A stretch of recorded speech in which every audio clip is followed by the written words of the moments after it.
Hi, I'm Rob Vanstone, and welcome to the latest and potentially greatest edition of the Rider Rumblings video podcast. I am here, as always, with Dr. Murray McCormick, our football writer. And what an absolute honor it is to have with us today Bob Irving, who's been the voice of the Winnipeg Blue Bombers since 1974. And I hope I'm not dating Bob by saying this, but I grew up listening to his broadcasts. I met him for the first time at the 1996 Grey Cup in Hamilton, when I also met his fine son, Kyle. And I felt like I was talking with royalty that day. And 25 years later, I still do, with another Hamilton Grey Cup looming. Bob, without being too gushy, I can't thank you enough for being with us today. Well, it's my pleasure. And Rob, you are dating me, but that's okay. I don't mind. I'm 71 years old and I'm retiring. I've had a wonderful run. I've worked for almost 50 years here at CJOB, and I'm just ready to move on right into the sunset and let somebody else take over. But it's been a blast, and I'm looking forward to the last game I do on Sunday, which will be the West Final, and then we'll see what happens. I'm going to the Grey Cup either way, and then we'll see who shows up in Hamilton on December the 12th. Well, Bob, when I first met you, I wasn't dating you or anybody because I was single. So this can't be your last game, Bob. They've got to let you into the booth for if Winnipeg gets to the Grey Cup. They've got to find some way to get Bob Irving into that broadcast. Like it's Bob Irving. I know you're a modest man, but they got to do something, Bob. You know, 2019, when the Bombers won the Grey Cup in Calgary, we didn't have the rights either. TSN has the rights. They have the television and the radio rights, and I fully understand how broadcast rights work. And sure, I would love to have done the game in 2019. If the Bombers are in it, I would love to be doing it in Hamilton. But your dog is cute too, by the way, Rob. But no, I accept that. It's just the way it is. And, I don't lose any sleep over it. That's just, look, I've been around too long, I guess, to worry about these things. I know how broadcast rights work, and we accept the way they are. Mark? Well, I'm going to mention I'm the only guy in this little group here that's not born in Regina, which I find was kind of interesting. But you were born in Regina, weren't you, Bob? Well, I was born in Lestock, Saskatchewan, which is a little, I don't even know if it's still there. It's about 85 miles northeast of Regina, right next to Kelleher. Oh, yeah. Home of the Comets. Ituna is not far away, but I grew up in Regina, so there you go. Okay. Yeah, so, Murray, you're outnumbered. There's two former University of Regina students here who grew up in Regina named Robert. So you're totally outnumbered. I really feel kind of intimidated. Bob, I know you're just, and I kind of hate to put it, you're just doing your job. And is it how does it feel to have all these accolades? Because really, what you've been is an ultimate professional. You've always been about doing your job, and now you're elevated, not saying you were, but to this hero status, this royalty. Has it been a little overwhelming, or is it just, yeah, I kind of deserve a little love for everything I've put myself through? Well, Murray, it's been a lot overwhelming. It really has.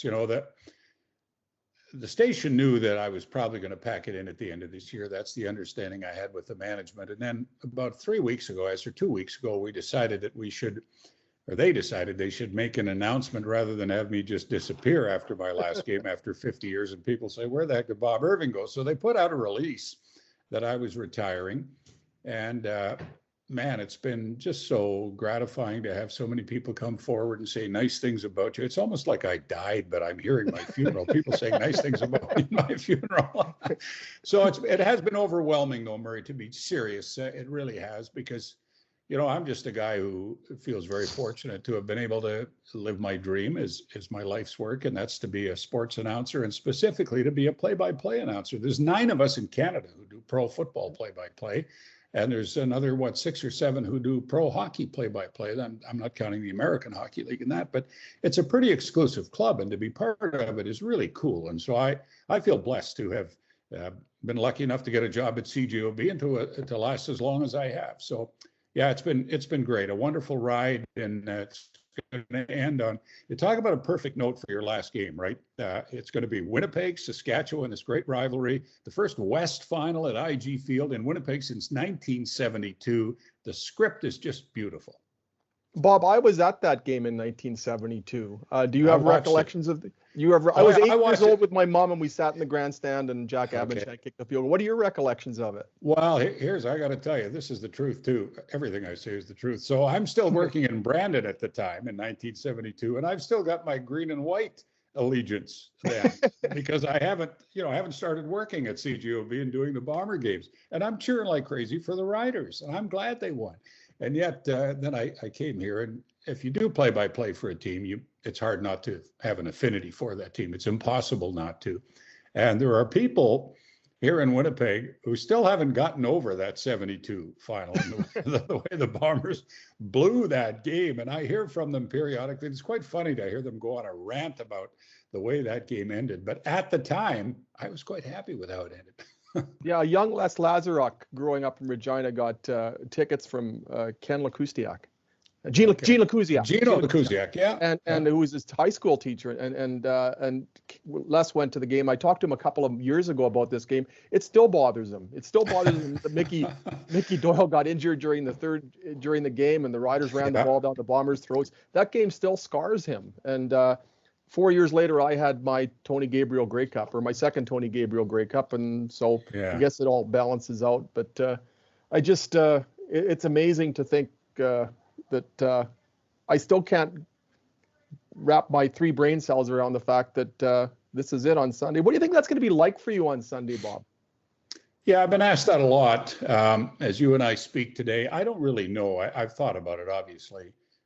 It's going to be a little emotional. I think, just doing the game will be fine. But when we get around to the post-game show and I sign off for the final time, I'm not quite sure how I'll react. But I won't say I'll be sad because I'm prepared for this. I'm going to miss it for sure. Like, how can you not miss doing something you enjoy doing? I think I'll miss it more next May when they go to training camp and then start playing in June. That's when I'll really feel like I'm missing something. But I don't know how I'm going to react on Sunday. I guess I'll wait and see. Bob, if you look at your life over 50 years, you stayed in radio because so many things have changed. Like every game's on TV now. Like back when you started, for most of us, it was the radio was the only way we could get the games. Yeah. And now how have you managed to keep it relevant and fresh despite all every game's on TV, every game's streamed, there's every interview's on TV. How do you keep your job fresh with all these other things out there? Yeah, well, we do a 2-hour pregame show, Murray, as you know. You and Rob both know. You've been on it a million times. So still waiting for that check. Yeah, I know. I'll get to work on that when we're done here. It's the same as we're paying Bob to do this podcast, so we're all even. Okay. Well, it's reciprocal, right?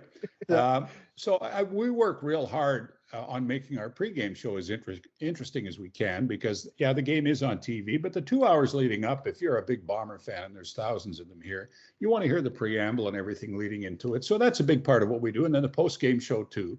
If there's 30,000 people in the stadium, they all jump in their cars and virtually all of them are listening to the post-game show. In terms of the games being on TV, Murray, that's just a reality. But there's still lots. Our numbers on radio tell us there's still lots of people listening out in their cars, shopping or whatever. They're sort of casual fans, but they still want to know what's going on with the game. And then here, and it's the same in Saskatchewan, I guess. I've heard this from a million people. If the Bombers are playing on a Friday or a Saturday night in the summer, the campgrounds are packed, right? And if you're sitting in a campground on a Friday or Saturday night in Manitoba and the Bombers are playing, all you can hear is radios, with the game on because there's enough Bomber fans in the campground. They're not full of them, but there's enough of them that they got their radios on. I've had people saying, I was in the campground Friday and I heard your voice blaring through the trees and all that. So there's still a spot for radio. It's still relevant. Well, my ticket to Bob Irving a lot of days hasn't been CJOB. It comes in kind of faintly in Regina. And the days before streaming and all this, CKDM 730 in Dauphin. Yes, and they've been doing that for forever. And so I've heard you on CKDM more than I've heard you on CJOB actually, and that just booms into Regina day and night. So as far back as I could go, even in the pre-cable television days, I was finding a kind of a conduit to be able to hear these games. And what blows me away, I can't think of another active link in the Canadian Football League to Ron Lancaster and George Reed and when they played. Once upon a time, Dwayne Mandrusiak was kind of that link, but I can't think of anybody who's had that kind of service. What was it like to call a game with Ronnie and George, especially considering your Saskatchewan roots? Well, Ronnie Lancaster is one of the wonderful characters in the history of this league, and I just loved any time I was around him or talked to him or had a chance to watch him play. And it was the day he passed away and we found out he passed away was really a sad day because, You know, when we went to Hamilton and he was in Hamilton all those years at the end of his life, we just couldn't wait to see Ronnie. I consider George Reed, and I know George's still alive, and I haven't seen him for a couple of years, but I've seen him periodically over the years. In my view, he's the best running back this Canadian football league's ever had. He and Leo Lewis of the Winnipeg Blue Bombers. And I know they talk about Mike Pringle breaking his record. George Reed was better than Mike Pringle, in my humble opinion. It's all a matter of opinion because their records are quite similar. But no, there was nobody better than George Reed. When people talk to me about running backs in the CFL, I say there's two of them: Leo Lewis, who Bud Grant called the greatest football player he ever coached, and George Reed. Those are the two guys to me that are right up on top of that pedestal. And they're also, I mentioned George Reed and Ron Lance, are all-star people too. Yes. Which I think, again, you can go out with George Reed. I'll see him at Safeway because he lives in my neighborhood, and people will stop and talk to him. And he's pushing his cart, and he'll say hi to them and acknowledge them. Ron Lancaster, I can tell stories of my interactions with Ron as a young beat, not as a young, but some sort of. You were never young, helping out on the beat when he was with Edmonton, and that's kind of things. And I think sometimes CFLs can look at what these older guys have done and how their contributions have extended far beyond the field and stadiums. And I think Ron Lancaster and George Reed are usually among the best of them. Well, Ronnie was great. So was George. And Rob, you mentioned Tony Gabriel and that game where he caught the pass. Was it Ted Provo who was supposed to be covering him? It was. Yeah. But I've seen Tony Gabriel over the years, and he's another sort of Canadian football icon who you just love to run into because, he's engaging and he loves to talk about the good old days. And of course, I go back, so do you, Rob, to the good old days. Not so much you, Murray, you're one of the younger guys, right? But no, those guys are absolute gems of people who've been in the. And there's all kinds of them out there. They're everywhere, and they're just wonderful to run into and just reminisce about the good old days with. And that's one of the things I love. The main things I love about the CFL. I mean, I've been a Denver Bronco fan all my life, or most of my life. I don't think I'll ever meet Peyton Manning. I don't think I'll ever meet John Elway. I don't think I met Randy Gradishar. That was cool. I don't think I'll, if you're a New England Patriots or Tampa Bay Buccaneers fan, you can love Tom Brady. You're probably not going to meet him. If you want to meet Cody Fajardo, if you want to meet Zach Collaros, just go to practice. Mm-hmm. They might carry the conversation. And that was that way with Ronnie and George, still is that way with George. That's been the charm of the Canadian Football League for me, is that the fans can feel that direct tie with the players because they aren't just somebody on TV. They aren't just somebody that's distant, that's on an Instagram account. They're tangible. They're real. And the fans might be making more money than the players in some cases. It's so relatable and so accessible. And even in these COVID times where there's 6 feet of distance between everything, you can still feel that. Yeah, no, that's true. I think that's always been one of the great things about the Canadian Football League is the players are accessible, and most of them are just guys like you and me, right? There's no airs about them. And man, oh man, the characters in the Canadian Football League over the years. I kid with the guys who cover the NHL because, you talk about good luck. Lousy quotes and guys who are programmed. Well, some of these guys in the Canadian Football League, and Simone Lawrence, and I go on and on about Patrick Levels last weekend. That we had Tyrone Jones and James West and those guys. Man, oh man, the characters in this league. We've had lots in Saskatchewan too. For us, they're to a large degree anyway. What makes covering the league fun is because these people are fun to interact with and interview and talk to and everything else. So I've got a brain cramp here, sir. We're just going to take a break. Sorry about this. I'm mandated by authorities far more powerful than me to ensure that there's a brief intermission in this so that they can put something in there. And so we'll talk a little bit more with Bob about his remarkable career, which is actually a book or a documentary. We'll try to condense it. And then we'll get into the mechanics and what we expect to see Sunday when the Riders play the Bombers in the West Final in Winnipeg for the first time since 1972. Please bear with us. We'll be right back. And we're back with the Rider Rumblings video podcast. Murray McCormick is with me as always. And as I mentioned earlier, the wonderful Bob Irving, the voice of the Winnipeg Blue Bombers. Murray, you were going to ask a question before I so rudely interrupted you. It's not really related to anything, but Les Brown, I made my young backup career talking to Les Brown. He talked about the characters, and he would just fill my notepad up and stuff up. Les Brown is a great orchestra leader. Leapfrog is a great big band song. But I just go back. Well, I know this is, today in the Rider world, the big announcement was Loucheiz Purifoy and the Riders was involved in an incident on Sunday night, and the Riders were out in front of it today, kind of trying to get their side of the story. Do you remember when that would happen in the league and we would never hear about it too? In those days, that there would be hit, like not too recently, too far back, but it was an interesting way for the Riders to be out there in front of this, to get this all up and sort of avoid it being a distraction heading into this West Final. But I know you've been around the league for a while. No, I think they did the right thing there. And the thing is, Murray, and you guys both know this, with the phone cameras today and everything, there's no way you can do anything and not have the world find out about it within 24 hours. The Bombers had an incident here a few weeks ago with Kenny Lawler, who was charged with impaired driving. And they immediately, the morning of that they found out, they held a news conference, they put out a release, got in front of it, just like they did with Loucheiz Purifoy, suspended him for a game. And he got up in front of the media and apologized and all the rest of it. And then it was forgotten, not forgotten, but it was behind them. And that's just the way to do it. And the Riders, I think, did exactly the right thing here. And so kudos to them. Get it dealt with. Don't let it linger. Don't deny anything or try to hide anything, because you can't today. You can't hide anything today, really. So, yeah, good for them. I think they did it exactly right. Bob, what are you expecting to see on Sunday?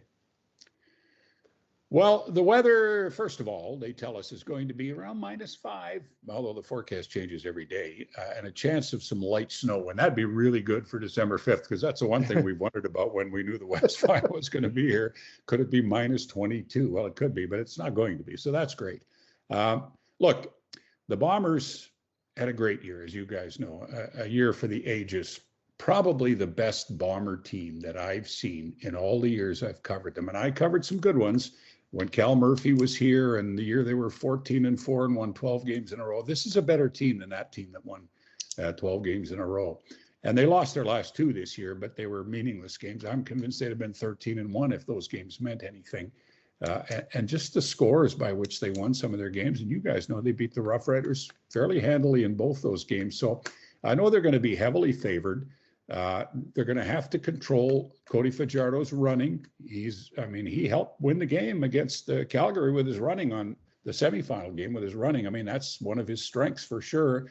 And it makes him a dangerous guy beyond, his passing.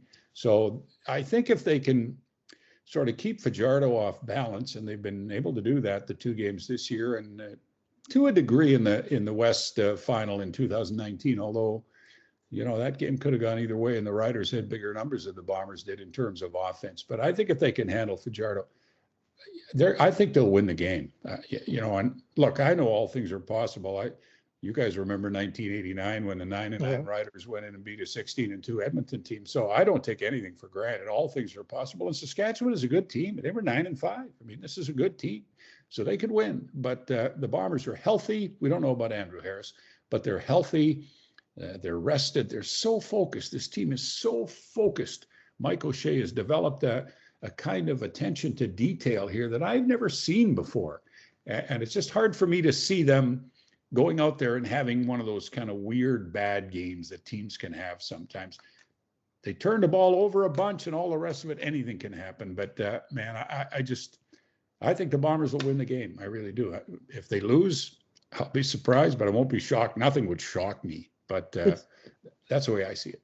It's kind of like they play a 3-quarter game, Bob, because then they get into that 4th quarter. And I remember 6. How many points did they actually give up in the 4th quarter?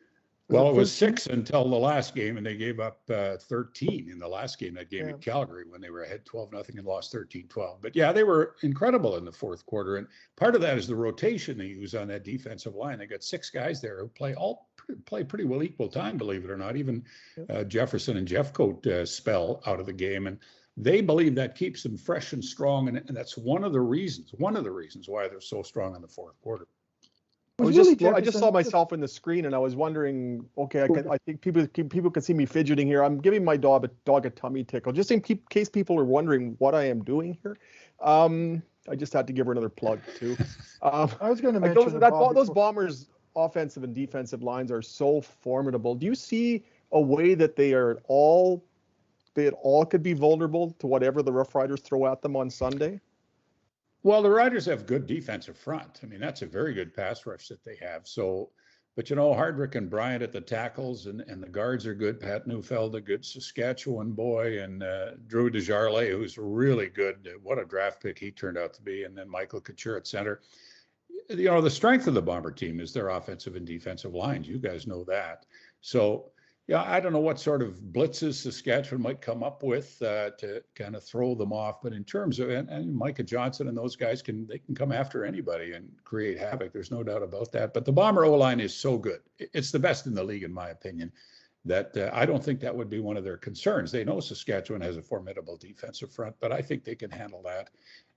And then, to me, the other key is, can Saskatchewan's O-line handle Winnipeg's defensive front, where, those four guys are coming hard, and then you got Big Hill looping around and blitzing and the things that they do. Brandon Alexander will come rolling up from safety and blitz, and they just created havoc for offenses all season long with that.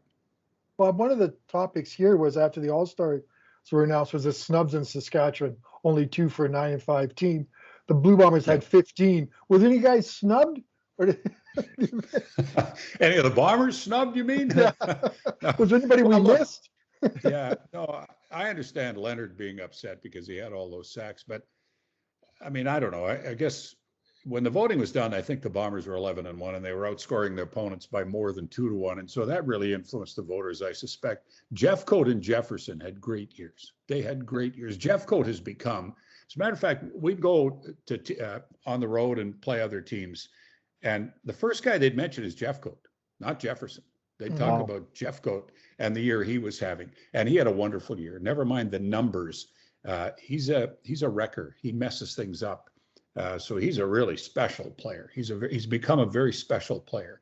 And Willie's Willie, right? You don't see him maybe for 2 or 3 series, and then he's knocking a ball down or making a big play somewhere.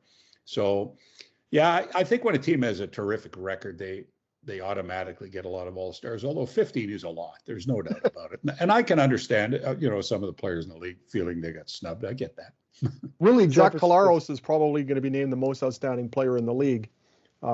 When in Saskatchewan, he threw 9 touchdown passes and 13 interceptions and had 2 concussions, at least 2.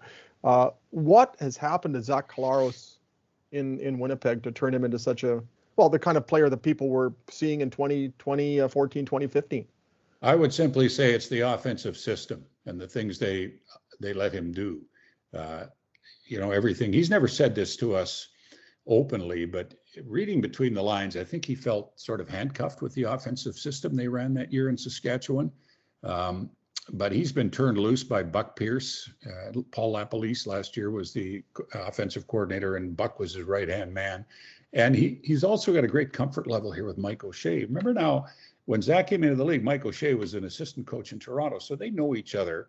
And when Zach came here, I guess you'd have to spend as much time around O'Shea as I do to understand how comfortable players feel when they arrive here and they talk to O'Shea and they get a sense for how things work here, and they go, all right, that's cool. And right from day one, Collaros said, man, this is the place to be. This is really a special place in terms of how the players are dealt with and handled. And there's leaders here and leaders there, and everybody's on the same page and following the same edicts and everything else. And then the system they run here is, I think, right up Zach's alley. He can throw it deep. I mean, the Bombers had more deep throws this year than they had all of last year, and they only played 13 games, or 14 games rather. He's just, I don't know, it's just been a good fit for him. That's all, and he's a happy guy. He loves it here. Is Andrew Harris going to play, do you think? Well, as we speak, he hasn't practiced in 5 weeks.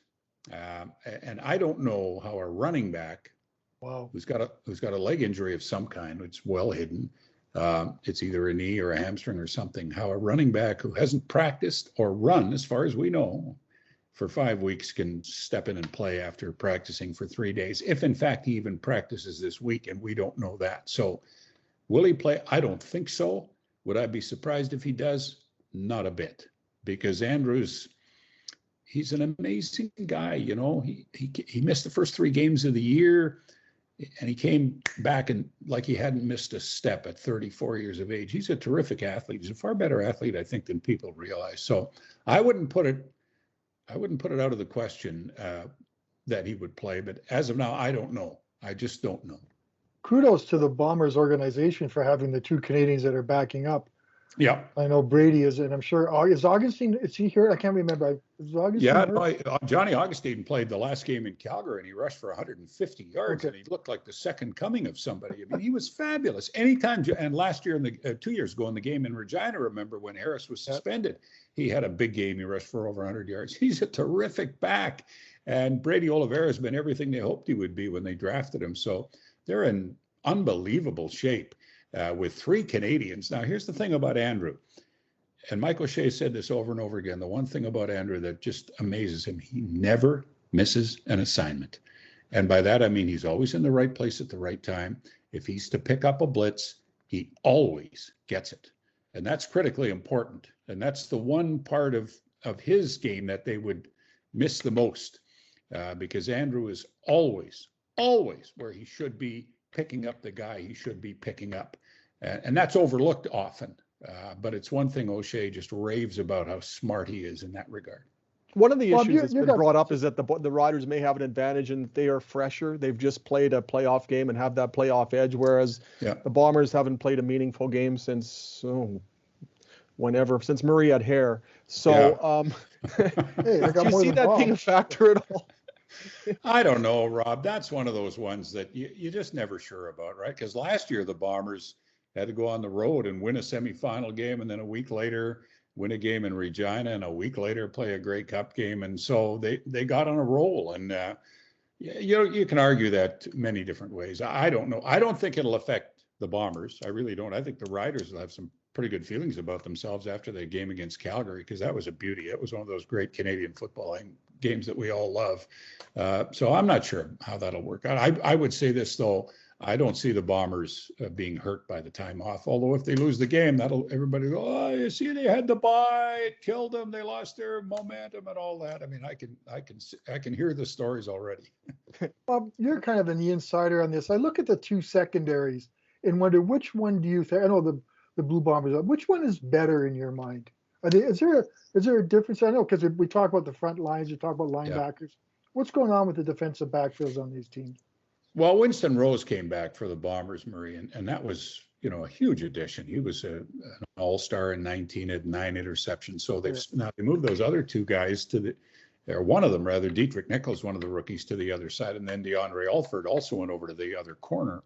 I think that the difference maybe between the 2 is Brandon Alexander. Brandon Alexander has become hell on wheels back there at safety for the Bombers. Really, they moved him there late in 2019. They moved him from halfback to safety, and it's a natural fit for him. And he's a leader. He communicates back there brilliantly with everybody. He's got everybody in the right spot. He gets those young guys lined up right. I just think he's become an all-star player. He could have been the Bombers' outstanding defensive player nominee. That's how good he's been this year. So. But I know Saskatchewan secondary is good too. I'm a big Ed Gainey fan. I think Marshall's as good as there are in this league. I don't think there's a better corner than Marshall in this league. So, I don't think there's much, probably not a lot to give between the 2 secondaries. What if it comes down to a field goal and you've got Brett Lawther? What if it's a game comparable to this past Sunday's when it's a kicking contest? Does that then become advantage Saskatchewan? Oh, yeah, for sure. Now, Sergio Castillo, who the Bombers brought in late, did kick 4 field goals in Calgary, and he made 3 long ones on a cold day. It was -9 that day in Calgary, the last game of the season, and he made a 50-yarder. So the Bombers were encouraged by that because prior to that, their place kicking had been a nightmare, an absolute nightmare. And despite that, they were winning all these games, which is hard to imagine in the league. And their punting game it's pretty average. Mark Leggio had a good game in Calgary again, one of his better ones. But although you don't have John Ryan, so you've lost something there. But Lowther's he's one of the best place kickers in the league and a guy you can really count on. But, Castillo, before he went down south, had the all-star year in BC, made, 89% of his field goals. So I think he's a proven commodity. I know the Bombers feel comfortable with him, certainly more than they did before. But no, I think you'd have to give the edge in the kicking to Saskatchewan for sure. Because that was what we used to try to find a hole in the Blue Bombers. We would say, yes, the kicking game, the punting game. But now they plug those ones up pretty well. So I think that's looks like they have. Yeah. Where are they vulnerable? I don't see it. I just do not see it. Well, I don't either. People say, where's their weakness? And most teams have one. I don't see one, and I guess I sound like a guy who's in Winnipeg, but when they were 11-1, it wasn't by accident. As I say, they were outscoring teams by a 2-1 margin, and their secondary is good. Their linebackers are good. Kyrie Wilson's maybe the most underrated linebacker in the league, in my opinion, and he missed the first 6 or 7 games, but he's back playing. Their O-line is outstanding. Their running backs are good. Their receivers, Kenny Lawler had a breakout year. Nick Dembski, I think, had his best year ever. So Rasheed Bailey really came on this year as a top-notch receiver, and they play physical, the receivers. They like to block. Darvin Adams had a down year for him. It became almost a forgotten man, but I think at the start of the year, we would have wondered about their receiving core a little bit, but the way Rasheed Bailey and Lawler and Dembski have sort of upped their games has taken that concern away. So here's the one area, okay? It's the one area. If anything happens to Zach Collaros, that's not going to be good news for the Bombers. Sean McGuire will play. He got hurt in the last game, second last game, but he's going to play on Sunday. He'll be the backup. But it's not like the Riders aren't in the same situation. If something happens to Cody Fajardo, it's not like once upon a time if Tom Clements was having a bad game, there's John Huffnagel coming in. Or if the Riders had that situation. If Joe Barnes was having a bad game, in comes John Huffnagel. There's no Ken Austin, Tom Burgess. There's no two-headed quarterback in either market, and that and the Bombers could change everything. The Bombers in 19 had when Matt Nichols got hurt, they had Chris Streveler.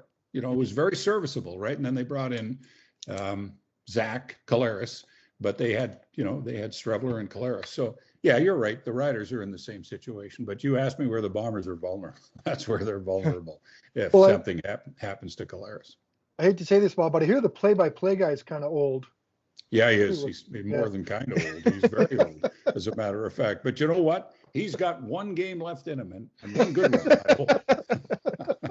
What's this week like, Bob? I mean, when I asked you to do this, I felt audacious, but I also felt I had to do it. I thought everybody's going to be pulling Bob in 48 different directions, and here I am asking him to do a podcast, which isn't just a quick in and out.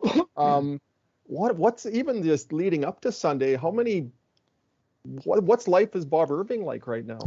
Well, I have been pretty busy, Rob. I've done a lot of interviews on our own radio station. I'm going to be on a bunch of other radio stations before the week is out, and I'm trying to kind of pick and choose, but I have a hard time saying no, because what we're doing here is, like, I ask you guys to help me out on the broadcast, and then how can I say no when it's the reciprocal thing I talked about, and that's one of the beauties, I think, of the people in the Canadian Football League who cover the league. We're always prepared to help one another out. So yeah, I'm being pulled in a lot of directions. I'm trying to get as much prep done as I can before the weekend, so that when Sunday rolls around, I've got most of it done and I can just kind of relax a bit and then get ready for the game. It's so good to hear you still do prep, Burger, because you could kind of mail it in Sunday and no one would say a word.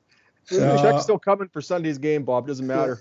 It does matter. It does matter. It matters what we put out there, right? And I'm big on prep. I'm not great for flying by the seat of my pants. I like to have everything kind of set up for. I got a weird looking depth chart. My family, my wife looks at it and she says, "How can you read any of that?" And I say, "Well, it doesn't matter if you can read it, as long as I can read it, right? Then I'm in good shape." So, and the other prep that I do is on our pregame show, I edit and record all the interviews. So I got to spend a lot of time doing that. That's what takes more time than anything, is getting the interviews edited and loaded to run in our pregame show. And as many as 12 or 14 we run in that pregame show. So that's a big part of the work, but I've already got a leg up on some of that. So I'll be in good shape. I said to the station, and I'm going to the Grey Cup next week, and that might be the only guy they send, even if the Bombers are in it. I said, "Well, that's fine. It's my last week I'm alive. You can work me to the bone, and then I'll just drop dead, and you'll say, 'Well, we got every ounce out of that guy.'" What do you think it's going to be like next year at this time, Bob, or next season? Like, will you be in the stands, or will you be on the 15th green, or what is the 2022 season going to be like for you? We hope to see you at Grey Cup next November here. Yeah, I'd kind of like to be there too. I don't know. A lot of people have asked me that. I'll go to the games as long as we're here. We'll be here most of the summer, so I'll go to the games. I'll probably sit in the press box. I might sit in the stands. I don't know. I'll see. But I won't lose interest in the league or the Bombers I'll be following them very closely. And I'm a Canadian Football League junkie. I love the league, all its sham and drudgery and broken dreams. It's still a beautiful thing, as I steal that from the Desiderata. So I'll be around, I just won't be, I'll be able to make my own schedule, and I won't have to go to practice if I want to go golfing. And that's the sort of freedom I'm looking forward to, as much as I'll miss it. That's my kind of freedom. Flying. I just tell Murray to go to practice, and I sit here with the dog doing podcasts. This is great. Murph, sorry. You mentioned flying, Bob, and part of your nickname is Knuckles. How did you do? I don't know, because have you grown accustomed to flying, or is it still a thing you put up with? I've grown accustomed to it for sure, but I'm a fearful flyer. I don't know how to say it beyond that, and it doesn't get any better. If anything, it gets worse. It's one of the reasons I'm going to be relieved not to have to do that anymore. I need to take a drink or two before I get on a plane, and when I'm on there, I don't stop, right? And it's an unhealthy way to live. But look, I cope with it, and if you're going to do what I do, you have to cope with that. And I've been able to cope with it, but it's a problem, and it's one of the reasons, not the main reason, but it's one of the reasons that it's time to step aside. I was nicknamed Knuckles, by the way, by Jack Wells, who saw me on an airplane back. This is the early 70s when I first started, and I was holding onto the seat. You know how you nick the white knuckler, right? Which you never hear that term anymore. But Jack goes, "Oh, what's the matter, Bob?" I said, "Well, I don't like flying, Jack." He says, "Oh, you got white knuckles." And there was Knuckles from there on. Cactus Jack gave it to me. That's where my nickname came from. Greg Drinnan told me a story about, and you're free to confirm or deny or no comment, but Greg Drinnan told me a story that once upon a time during the old Skyriders tour, that they bribed the pilot or one of the flight attendants to every 5 minutes throw an empty beer can back from the cockpit into the aisles, so that just for the sheer purpose of alarming you at 20,000 feet. No. True or false? That's false, because I'll tell you why that's false. I never went on those Skyriders things because of the flying. Story. Yeah, it's a great story, and Greg would tell that story. So I won't, but it's not true. I missed all those Skyriders things, and I wish I hadn't, because I know they were a lot of fun. The guys told me stories about those trips, but I never went on any of them because of that. Greg told me a story as well. They went on a bender one night on the Skyriders tour. I'm meandering here, I apologize, but it's a great anecdote. They get into their hotel rooms about 3 or 4 after a night at the bar. And as Greg is trying to put his key in the lock of his hotel room door, this guy basically collapses out of the elevator, crawls to his room, somehow lets himself in. The next morning, Greg gets to the airport, boards the plane, and the guy that was crawling to his room was sitting in the cockpit. So survived it. Hence my concerns about flying. Bob, we just got a little touch of a little seriousness here.